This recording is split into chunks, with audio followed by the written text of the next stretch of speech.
Hello students, कैसे हैं आप सब। आई थिंक आप सभी अच्छे होंगे, बढ़िया होंगे। तो बच्चों चलिए आज के चैप्टर्स में आज का जो हमारा टॉपिक्स होगा वो सॉल्यूशन है। और सॉल्यूशन में हम लोग पढ़ेंगे आज क्या फाइंड करेंगे, कंसंट्रेशन।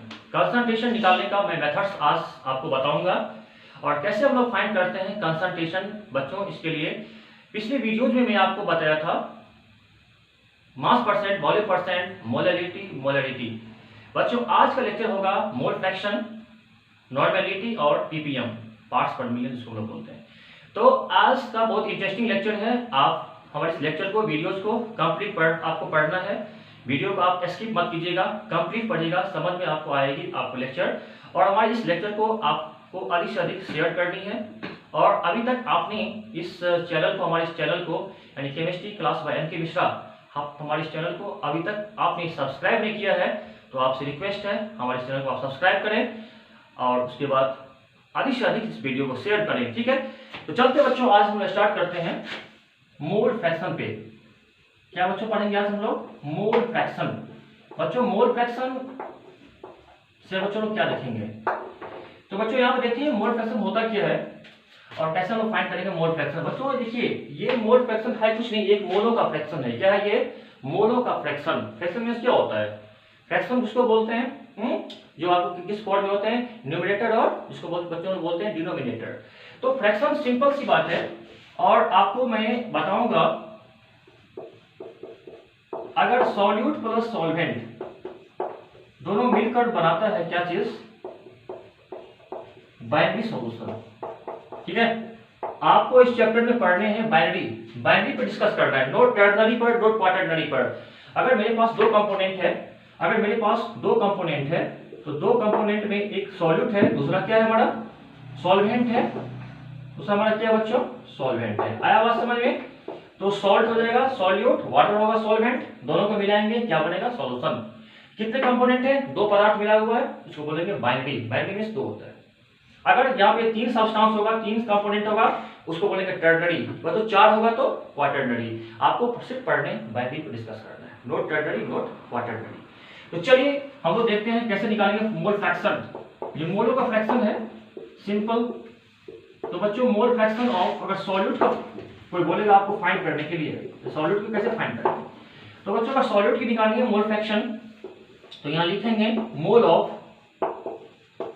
ऑफ सॉल्यूट अपॉन क्या होगा, अपॉन क्या होगा टोटल मोल्स ऑफ क्या हो जाएगा हमारा सॉल्यूशन। आई बात समझ में।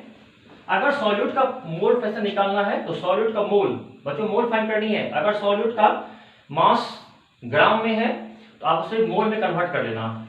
यदि अगर ऑलरेडी अगर मोल में है कोई बात नहीं है, आप रख देंगे सॉल्यूट का मोल। ठीक है, अपॉन क्या हो जाएगा टोटल मोल ऑफ सॉल्यूशन, यानी सॉल्यूट का मोल प्लस सॉल्वेंट का मोल दोनों को ऐड कर देंगे, उसको हम लोग क्या बोलेंगे टोटल मोल ऑफ सॉल्यूशन। आया समझ में।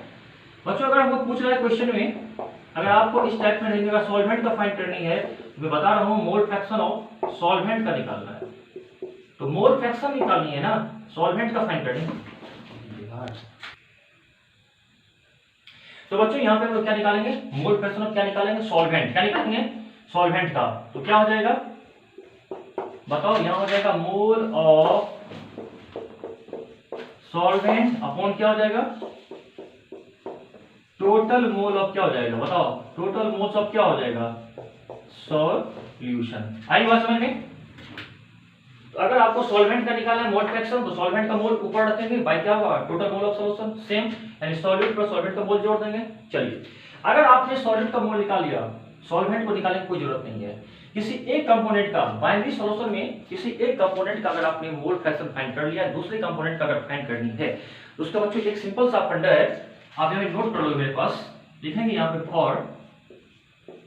फॉर बाइनरी सॉल्यूशन, क्या लिखेंगे लिखेंगे फॉर बाइनरी सॉल्यूशन। और जो हम नोट करेंगे mole fraction of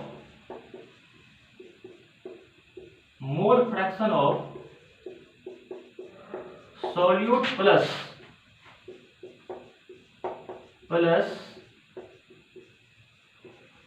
mole fraction of solvent equal to 1। बच्चों अगर आपको बस फाइंड करनी है, बस इसको याद रखनी है। अगर आपको मोल सॉल्यूट का निकाल के मोल फ्रैक्शन सॉल्वेंट का फाइंड करनी है, आप क्या करोगे, वन में से क्या करोगे, सॉल्यूट का जो है मोल फ्रैक्शन घटा देंगे, सॉल्वेंट का निकल जाएगा। या आपको अगर सॉल्वेंट का आपने फाइंड कर लिया, सॉल्यूट का निकालना है, फिर भी क्या करेंगे, वन में से सॉल्वेंट का मोल फ्रैक्शन घटा के तो आप माइनस करके सॉल्यूट का मोल फ्रैक्शन निकाल लेंगे। दोनों का निकालने की कोई जरूरत नहीं है। अगर बाइनरी सॉल्यूशन है तो दोनों का निकालना मोल फ्रैक्शन कोई जरूरत नहीं है। किसी एक का आप निकाल लीजिए मोल फ्रैक्शन, दूसरे का फाइंड करनी है, वन में से घटा देंगे, दूसरे कंपोनेंट का आसानी से निकल जाएगा मोल फ्रैक्शन। और बस ये मोल फ्रैक्शन मोलों का फ्रैक्शन है, इसका कोई यूनिट नहीं होगा। ये बच्चों क्या होते हैं, यूनिटलेस। ये क्या होते हैं, ये होते हैं यूनिटलेस। कोई आपसे पूछे क्वेश्चन कि बच्चों ये क्या होगा, कोई इसका इकाई होगा, नहीं नहीं सर, इसका कोई इकाई नहीं होगा, इसका कोई यूनिट नहीं होगा। ये मोलों का फ्रैक्शन है, ऊपर मोल नीचे मोल, तो मोल तो कैंसिल हो गया, इसका इकाई क्या होगा। तो बच्चों ये क्या होते हैं, यूनिटलेस। इसको आप नोट करेंगे, यहाँ पे याद रखेंगे कि मोल फ्रैक्शन का कोई यूनिट नहीं होगा, ये यूनिटलेस होता है। क्लियर, नोट कर लिया इसको। चलिए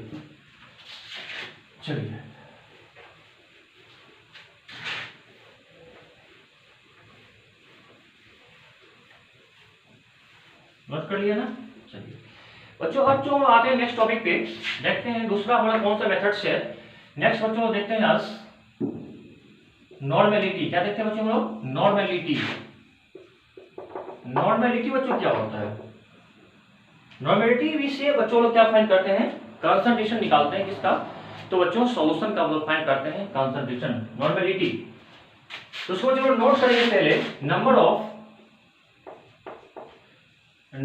gram equivalent, number of gram equivalent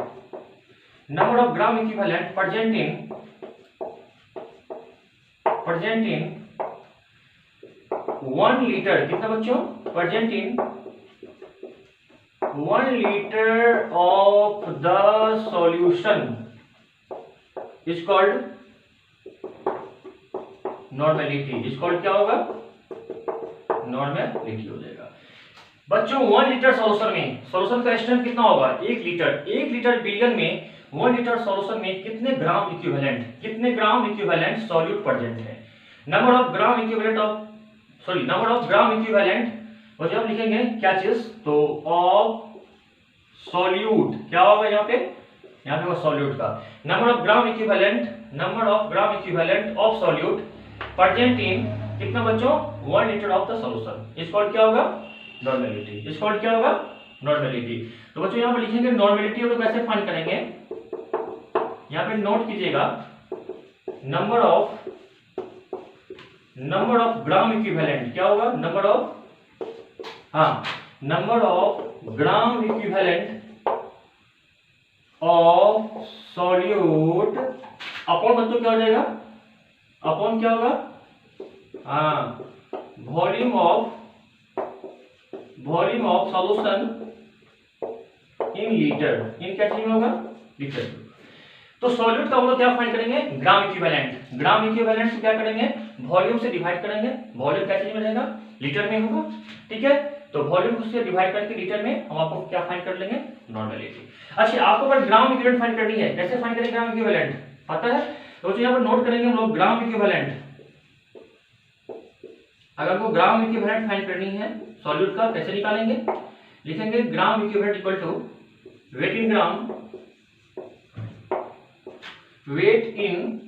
gram upon equivalent weight. Upon कौन सा वेट होगा बच्चों, अपॉन क्या होगा, इक्विवेलेंट, कैसा होगा, अपॉन इक्विवेलेंट वेट। देखिएगा, अगर आपको ग्राम इक्विवेलेंट फाइंड करनी सॉल्यूट का, कुछ नहीं करेंगे, उस सॉल्यूट का वेट दिया रहेगा, क्या आपको दिया रहेगा, सॉल्यूट का वेट दिया रहेगा ग्राम में, आप उसको इक्विवेलेंट वेट से डिवाइड कर देना, क्या आपका फाइंड हो जाएगा, ग्राम इक्विवेलेंट। अच्छा, इक्विवेलेंट वेट निकालने का बहुत सारा फंडा है, कैसे निकालो इक्विवेलेंट वेट। अगर मेरे पास आयनिक कंपाउंड है, अगर आयनिक कंपाउंड है तो आयनिक कंपाउंड के केस में हम लोग क्या करेंगे, उसके मोलर मास में क्या करेंगे, या तो केटायन या तो एनायन के क्या करेंगे, वैलेंसी से डिवाइड कर देंगे। ध्यान रखेंगे, अगर मेरे पास आयनिक कंपाउंड है, कोई आयनिक कंपाउंड सॉल्यूट है, तो उसके मोलर मास में केटायन या एनायन के क्या करेंगे, वैलेंसी से डिवाइड कर देंगे। अगर बच्चों मेरे पास अगर सपोज कोई आयंस है तो उस आयंस को बच्चों क्या करेंगे, मास में क्या करेंगे, वैलेंसी से डिवाइड कर देंगे, क्या निकल जाएगा, इक्विवेलेंट वेट। आया बात समझ में? तो आपको फाइंड करनी है, सपोज दैट मैं बच्चों क्वेश्चन इस टाइप के आते हैं, एल्युमिनियम प्लस 3 का इक्विवेलेंट वेट क्या होगा। तो इसका बहुत सिंपल सा फंडा है, इसका मास बच्चों कितना होता है, इसका अगर हमको इक्विवेलेंट वेट, अगर हमका इसका इक्विवेलेंट वेट फाइंड करनी है तो कैसे निकालेंगे बताओ, इक्विवेलेंट वेट कैसे निकलेगा। इसका बच्चों मास कितना होता है, 27 होता है एल्युमिनियम का मास, और 27 मास एल्युमिनियम का, कितने बच्चों चार्ज पर है, 3 चार्ज है, तो 4 से डिवाइड कर देगा, कितना हो गया, 9। आया समझ में? तो अगर आयंस है तो आप आयंस के मोलर मास में उसके वैलेंसी से 4 से डिवाइड कर देंगे तो इक्विवेलेंट वेट फाइंड हो जाएगा। क्या हो जाएगा, इक्विवेलेंट वेट फाइंड हो जाएगा। आया समझ में? आया समझ में? नोट कर लिया, नोट कर लिया, नोट कर लिया।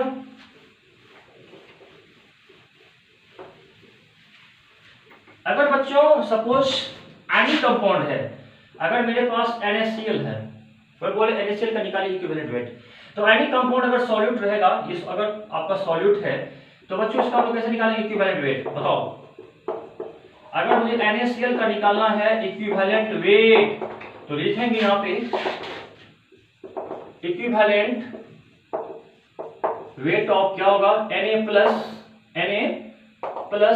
क्या हो जाएगा बच्चों, equivalent weight of Cl minus.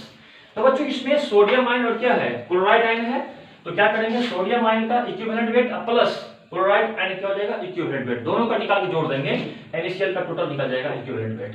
कैसे निकालेंगे, Na प्लस का, Na का मास कितना होता है, 23 होगा। बच्चों इसमें चार्ज कितनी है, चार्ज कितना है, +1, एक चार्ज है, एक से डिवाइड करेंगे फिर प्लस देंगे, इक्विवेलेंट वेट ऑफ क्लोराइड, इसका मास कितना होता है, क्लोरीन का मास बच्चों कितना होता है, क्लोरीन का मास 35.5 35.5 अपॉन कितने चार्ज इस पर, 1 चार्ज है, 1 से डिवाइड कर देंगे। आई समझ में? दोनों बच्चों ऐड कर देंगे, 23 प्लस क्या हो जाएगा 35.5 कितना हो जाएगा 58.5। आया समझ में? तो किसी भी आयनिक कंपाउंड का अगर आपको इक्विवेलेंट वेट फाइंड करनी है तो उसके कैटायन और एनायन को जोड़ देंगे, कैटायंस का इक्विवेलेंट वेट और प्लस ये क्या होगा, कैटायन पॉजिटिव चार्ज है, ये क्या होगा एनायंस नेगेटिव चार्ज है, तो कैटायंस का इक्विवेलेंट वेट प्लस एनायंस का इक्विवेलेंट वेट दोनों को ऐड कर देंगे, आपको किसी आयनिक कंपाउंड का क्या होगा, इक्विवेलेंट वेट फाइंड हो जाएगा। आया समझ में? आया समझ में? चलिए नोट कर लिया, तो नोट कर लिया इक्विवेलेंट वेट। बच्चों अगर किसी एसिड है, सपोज दैट अगर सपोज कोई बच्चों अगर मेरे पास एसिड है, अगर मेरे पास सल्फ्यूरिक एसिड है, H2SO4 है, कोई बोलेगा बच्चों इसका निकालो इक्विवेलेंट वेट, बहुत सिंपल है, एसिड है ना, एसिड के इसमें बच्चों मुझे क्या देखना है, इसमें कितने हाइड्रोजन आयंस, कितने हाइड्रोजन आयंस है उससे डिवाइड कर देंगे। अगर बच्चों हमको इक्विवेलेंट वेट निकालना है, equivalent weight of H2SO4 find करनी है, तो बच्चों इसके मोलर मास, इसके मोलिकुलर मास में क्या करेंगे, डिवाइड करेंगे, कितना होगा बच्चों इसका मोलर मास, हाँ 98 होगा, आप फाइंड कर लें। और बच्चों इसके मोलर मास में क्या करेंगे, कितने बच्चों इसमें H प्लस है, 2 हैं, 2 इसमें H प्लस, तो 2 से डिवाइड कर देंगे, कितना हो जाएगा 49। तो आप इसका मोलर मास निकाल के जितने इसमें हाइड्रोजन आयंस है उससे आप डिवाइड कर दें। सपोज दैट बच्चों अगर आपके को पूछेगा HCl का, ये भी एसिड है, हाइड्रोक्लोरिक एसिड है, इसका क्या होगा इक्विवेलेंट वेट, इसका क्या होगा इक्विवेलेंट वेट इक्वल टू बच्चों इसका कितना होगा मोलर मास, हाइड्रोजन का मास 1, क्लोरीन कितना होगा 1 प्लस 35.5 कुल मास हो गया। अपन क्या करेंगे, अपन क्या करेंगे, इसमें कितने हैं H प्लस 1 है, 1 से डिवाइड कर देंगे, कितना हो जाएगा 36.5 अपॉन 1 यानी कि 36.5 हो जाएगा। आया समझ में? बच्चों अगर मेरे पास फाइंड करनी है बेस का, अगर बेस है सपोज सोडियम हाइड्रोक्साइड, OH लगा हुआ है, हाइड्रोक्साइड होगा तो क्या होगा बेस होगा। अब हाइड्रोक्साइड लगा हुआ है तो बेस है, इसका अगर फाइंड करनी है इक्विवेलेंट वेट फाइंड करनी है, क्या करेंगे इसका मोलर मास निकाल लेंगे। पहले सोडियम कितना होता है 23 प्लस ऑक्सीजन का मास 16, हाइड्रोजन का मास 1 अपन क्या करेंगे, इसमें OH लिखना है, कितना इसमें हाइड्रोक्साइड है, OH आयन कितना है, इसमें बच्चों OH आयन 1 है, 1 से डिवाइड कर देंगे। तो बेस के केस में बच्चों क्या करना है, आपको क्या करनी है आपको सिंपल सा हाइड्रोक्साइड आयन लिखना है। इसमें कितना हाइड्रोक्साइड आयन है बच्चों को काउंट करके हम लोग क्या करेंगे, उसे डिवाइड कर देंगे। तो उसके मोलर मास में जितने आपको OH आयन होगा उसे डिवाइड कर देंगे। आया बात समझ में? अगर बच्चों कहीं पर रहेगा कैल्शियम हाइड्रोक्साइड CaOH का होल 2, इसका निकालना इक्विवेलेंट वेट बहुत सिंपल है। तो कैसे फाइंड करेंगे बताओ इसका इक्विवेलेंट वेट? इसका क्या होगा, इक्विवेलेंट वेट क्या हो जाएगा इसका बताओ, मोलर मास। जो इसका बच्चों मोलर मास होगा, मैंने इसको बच्चों m मान लिया। क्या मान लिया? m। अब इसका निकालना मोलर मास कैल्शियम का, ऑक्सीजन का, हाइड्रोजन का। अब जो इसका बच्चों मोलर मास आएगा इसमें क्या करेंगे, कितने इसमें OH है, OH 2 है, हाइड्रोक्साइड OH का होल 2 है, 2 से डिवाइड कर देंगे। आया समझ में? तो आप इक्विवेलेंट वेट आसानी से निकाल सकते हैं। अब अगर आपको निकल जाएगा इक्विवेलेंट वेट तो आप आराम से नॉर्मेलिटी फाइंड कर सकते हैं। नॉर्मेलिटी आसानी से आप फाइंड कर सकते हैं। नोट कर लीजिए।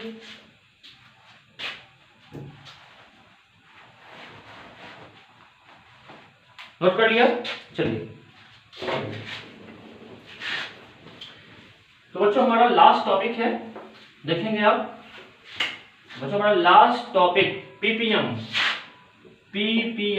बच्चों इसको लोग बोलते हैं पार्ट्स पर मिलियन। क्या बोलते हैं?